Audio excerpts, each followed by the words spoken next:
ময়মনসিংহের ভালুকায় মহান বিজয় দিবস উদযাপন উপলক্ষে বিজয় র্যালি ও আলোচনা সভা অনুষ্ঠিত হয়েছে।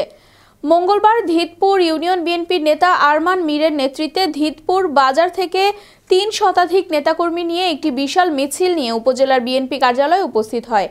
এ সময় উপজেলা বিএনপির নেতাকর্মীদের সাথে মিলিত হয়ে বিজয় দিবস উপলক্ষে পুষ্পস্তবক অর্পণ করেন। পরে বিশাল মিছিল নিয়ে ঢাকা ময়মনসিংহের মহাসড়ক প্রদক্ষিণ করে পুনরায় দলীয় কার্যালয়ে সমাবেশ করেন দলটি। সমাবেশে বক্তব্য রাখেন উপজেলা বিএনপির যুগ্ম আহ্বায়ক রুহুল আমিন মাসুদ, আব্দুর রহিম আকন্দ সহ উপজেলা ও ইউনিয়ন বিএনপির অঙ্গ সংগঠনের নেতাকর্মীরা।